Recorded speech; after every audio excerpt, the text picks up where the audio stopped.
Head clot ಆಗೈತಿ. ಅದಕ್ಕೆ ಅವ್ರು ಏನು ಪರಿಹಾರ ಕೊಡ್ತಾರೆ ನಾನು ಕೇಳ್ತೇನೆ ಅವ್ರಿಗೆ.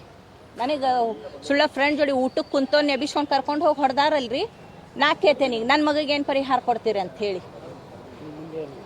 ಮುಂದೇನಿಲ್ರಿ, ಈಗ ನಡೆದೈತೆಲ್ಲ ಪ್ರೊಸೀಜರ್, ಅವ್ರೇನು ಹೇಳ್ತಾರೆ ಅದನ್ನು ಮಾಡ್ತೇನೆ ರೀ. ಅವ್ರನ್ನ ಮಾತ್ರ ಬಿಡಬಾರ್ದು ನೋಡ್ರಿ ಅಷ್ಟೇ.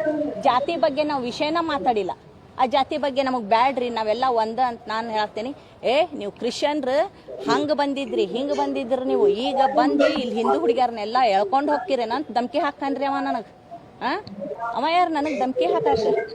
ಈಗ ನೀವು ಕ್ರಿಶ್ಚಿಯನ್ರು ಮಾಡೋ ಕೆಲಸನೇ ಇಂಥದ ಅಂತಂದು ಮಾಡಿದ್ದು ನನ್ನ ಮಗಂದು ನಮ್ಮ ಬಗ್ಗೆ ಮಾತಾಡ್ಬೇಕವ, ಜಾತಿ ಬಗ್ಗೆ ಮಾತಾಡಬಾರ್ದು. ಯಾಕಂದ್ರೆ ಜಾತಿ ಬಗ್ಗೆ ಮಾತಾಡುವಂತ ಇದನ್ನ ನೆಸಸರಿನೇ ಇದ್ದಿದ್ದಿಲ್ಲಲ್ಲಿ ಅವನಿಗೆ. ಅವ್ರು ನನ್ನ ಜೊತೆ ಮಾತಾಡ್ಬೇಕಾದ್ರೆ ಇಬ್ರು ಇದ್ರು ಅವರು. ಆಮೇಲೆ ಅಲ್ಲಿ ನನ್ನ ಮಗ ಹೊಡೆದವ್ರು ಒಂದು 10-12 ಜನ ಹೊಡೆದಾರ. ಆ ಸಣ್ಣ ಸಣ್ಣ ಹುಡುಗರ್ನೆಲ್ಲ ಇನ್ವಾಲ್ವ್ ಮಾಡ್ಕೊಂಡಾರ. ಅಂದ್ರೆ ಇಬ್ರು ಹುಡುಗಿ ಅಡ್ಡಾಡಿದ್ರೆ ಪ್ರೀತಿ ಮಾಡ್ದಂಗ ಅದು. ಪ್ರೀತಿ ಮಾಡ್ದಂಗ ಮತ್ರಿ ಇದಕ್ಕೆಲ್ಲ ನ್ಯಾಯ ಬೇಕಲ್ಲ ನಮಗೆ. ಒಂದು ಹುಡುಗಿ ಅಡ್ಡಾಡಬಾರ್ದು ಅವ್ರದ. ಯಾಕೆ ಅವ್ರು ಎಲ್ಲಿ ಹೋದ್ರು ಆಧಾರ್ ಕಾರ್ಡ್ ಹಿಡ್ಕೊಂಡು ಹೋಗ್ಬೇಕು. ಯಾಕೆ ಹಿಡ್ಕೊಂಡು ಹೋಗ್ಬೇಕು ಅವ್ರು ಆಧಾರ್ ಕಾರ್ಡ್?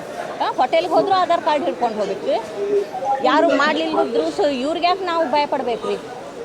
ಆಧಾರ್ ಕಾರ್ಡ್ ಕೇಳುವಂಥ ಅರ್ಹತೆ ಅವ್ರಿಗಿಲ್ಲ. ಯಾಕೆ ಕೇಳ್ಬೇಕು ಅವ್ರು Aadhaar card?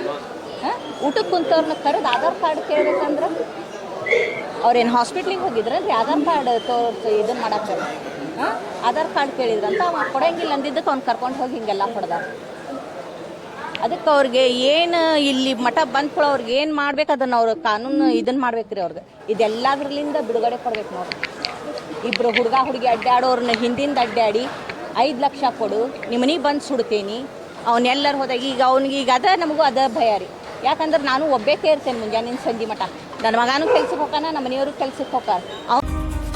HD 24x7 news, ಇದು ಕನ್ನಡಿಗರ ಧ್ವನಿ.